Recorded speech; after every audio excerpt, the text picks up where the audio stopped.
Welcome to this episode of the Unnoticed Podcast. I've got Aaron Perlut, who's joining me all the way from Denver, and he runs a company called Elasticity. Aaron, thank you so much for joining us.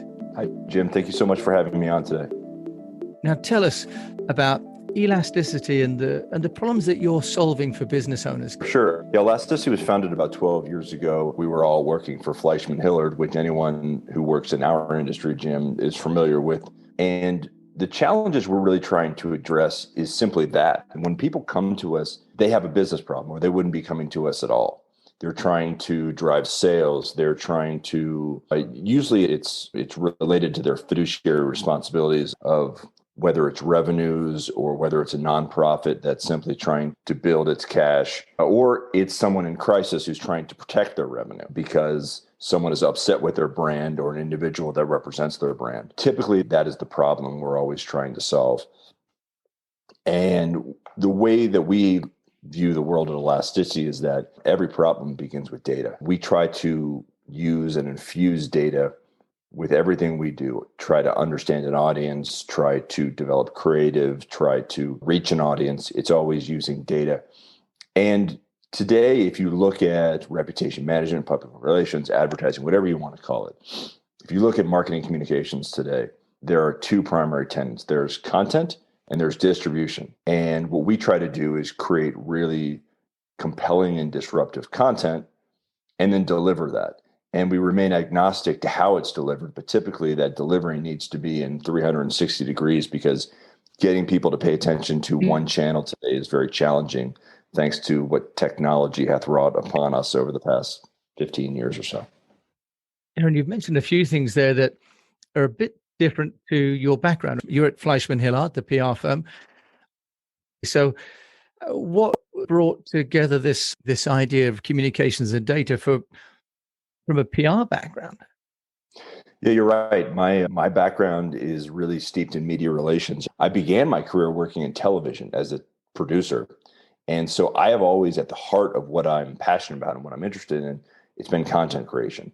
I love creating interesting content, but I spent most of my career in media relations. And I think what we found was that, what I found at least, and I don't know this is everyone's issue, is that because of the vast changes in media, because revenue streams from most media has been sapped, and what you have seen is this revolving door of reporters and also many media outlets have unfortunately gone under. You've had to think about, more importantly, what's the most effective channel to reach someone? Forget about what your competency is, but let's think about what really makes an impact. And my previous role at Fleishman Hillard, I started to see what I was doing have less and less impact. Yes, I was able to get a 4 or 5 page story in Fortune, but who was really reading Fortune magazine? Everything was moving online.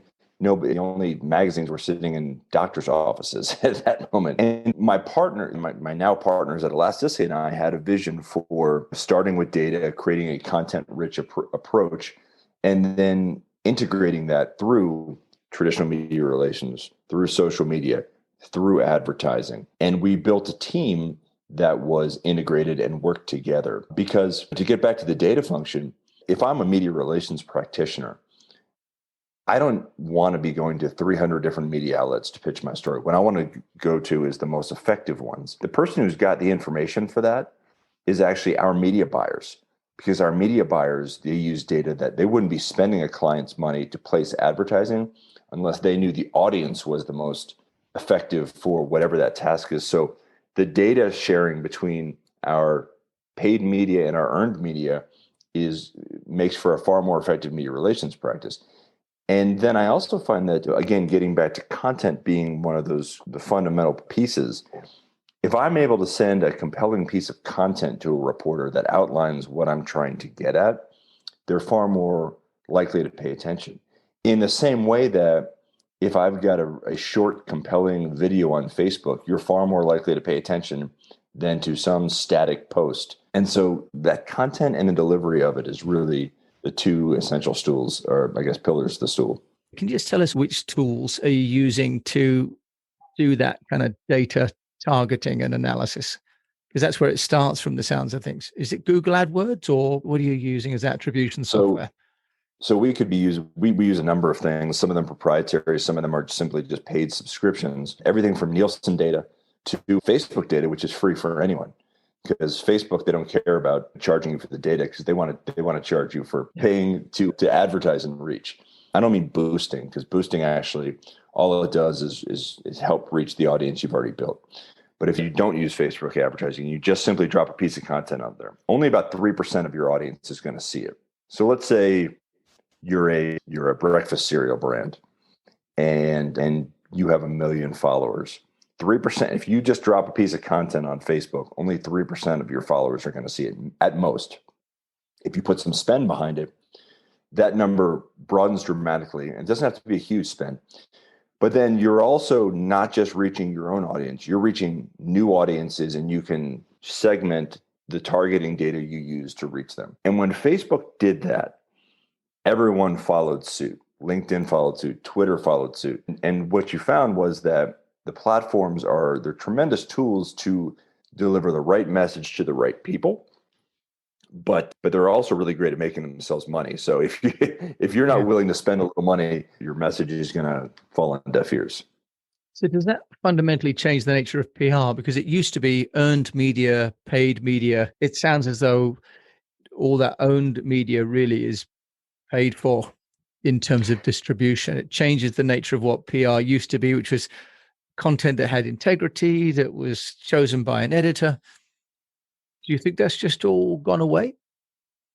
It hasn't all gone away, but it's dramatically diminished. And even the outlets that we think about as still being bastions of earned media, there's still a number of pay-per-play opportunities in them. Forbes has what they call councils, and they have the public relations council, and they have the advertising council.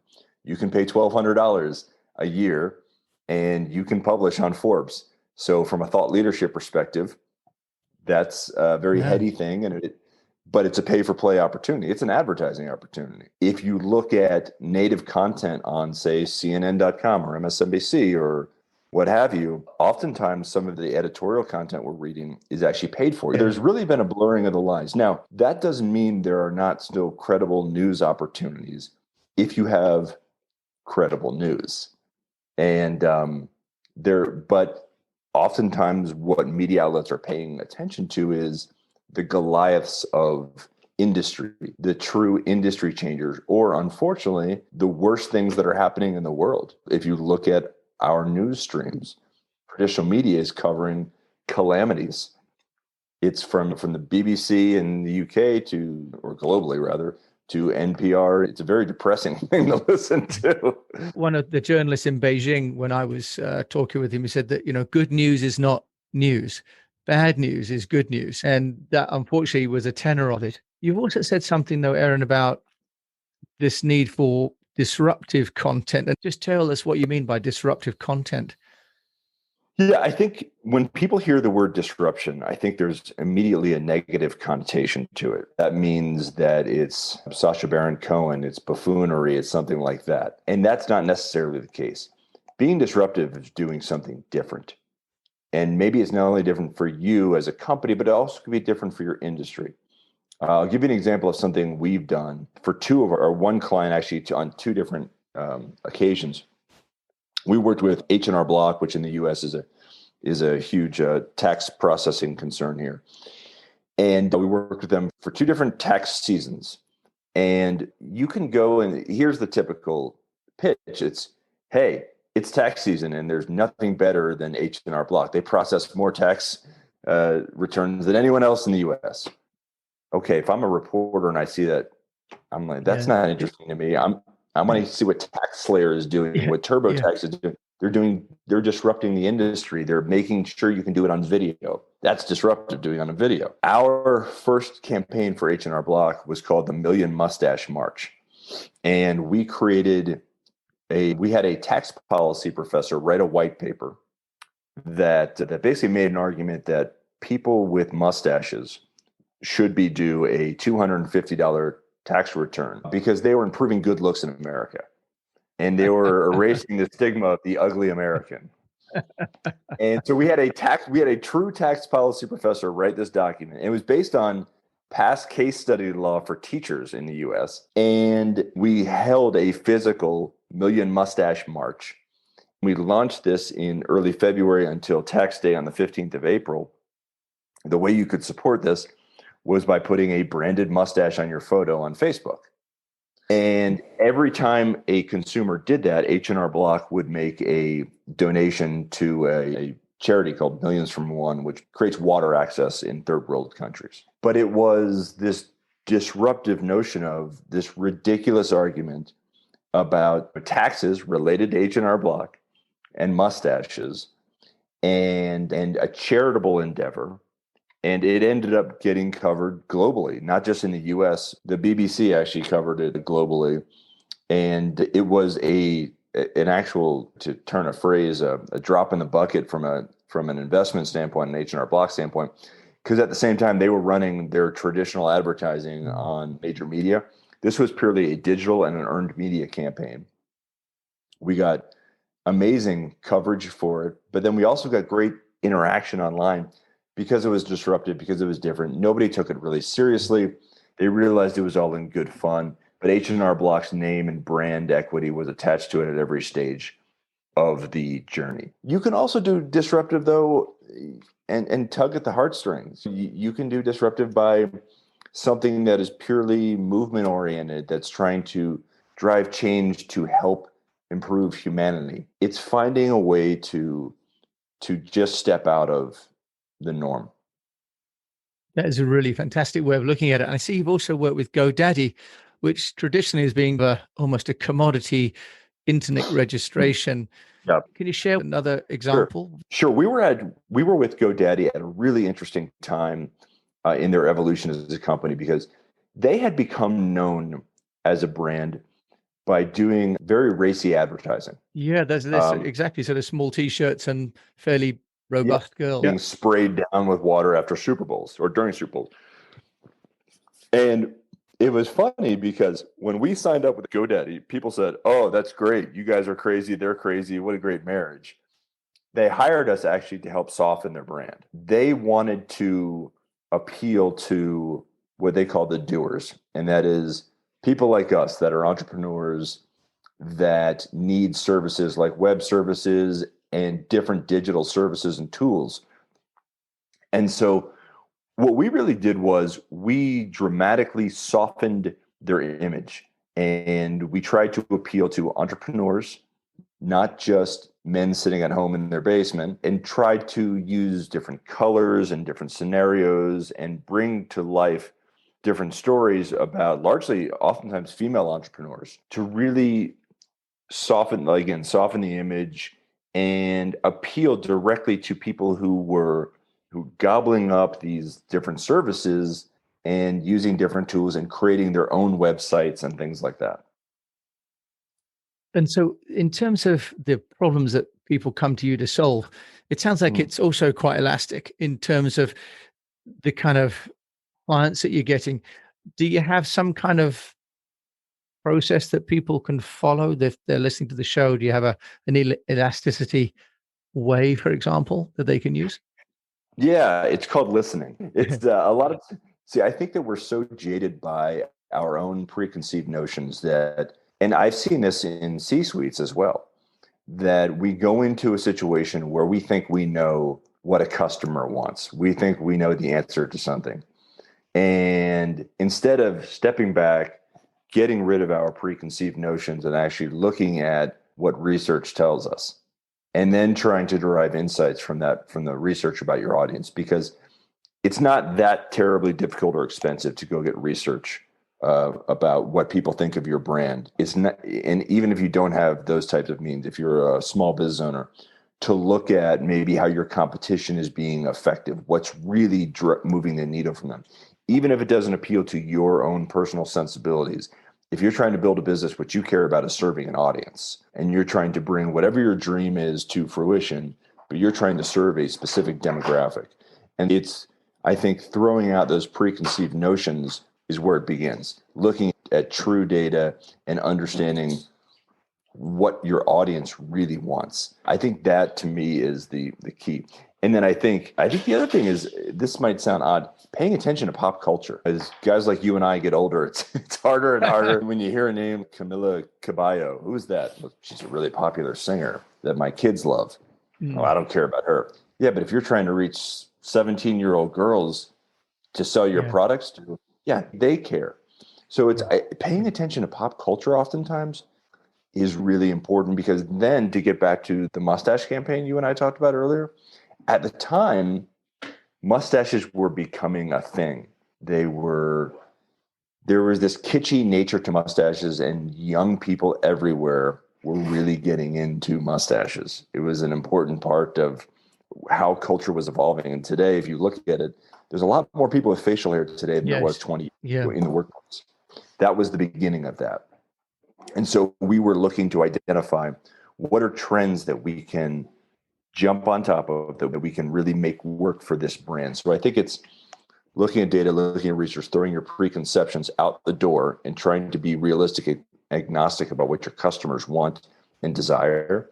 And then thinking about how that ties in possibly to pop culture, to what's happening around you, to technology.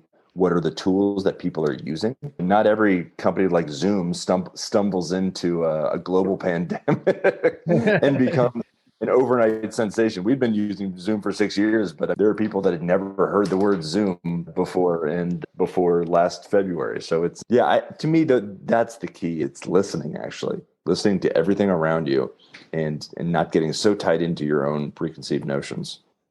And if people want to listen to you more, Aaron, how can they find you? I'd recommend they don't listen to me at all and they run screaming. The easiest way to find me is to come to our website. It's goelastic.com that's our company website.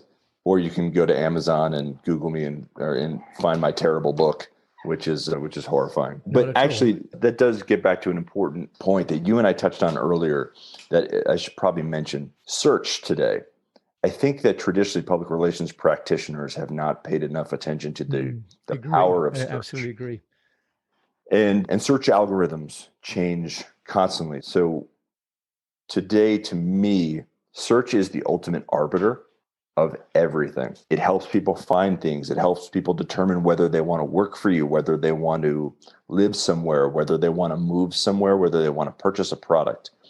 And I think that search is probably, throughout my career, has been the most underappreciated aspect of reputation management, of brand marketing. Everything relies upon search, whether it's Google, YouTube, which is the second largest search engine in the world, Bing, whatever you want. Even Amazon has search technology. Facebook has search technology. Search couldn't be more important. I agree. And people are going to search for you. They're going to look for your website, Aaron, and they're also going to look for that Elastic book that you've got. Thank you so much for joining me, Aaron Perlut from the Elastic business in Denver, Colorado. Thank you so much. It's been an honor, Jim. Thank you so much. You've been listening to Aaron all the way over in Denver, Colorado. And thank you for listening to this episode of Speak PR. We've been talking about the need for being disruptive, but not negative, and about the need to listen, and also about taking into account the power of search. Thank you for listening to this episode, and we wish you the best of health, a profitable or at least sustainable business, and that if you're going to be going out and doing some marketing, do think about the 360 reputation and all the touch points that anyone's got with your brand. Thank you so much for listening to this episode of Speak PR. You have to look very, very carefully to be able to decipher that.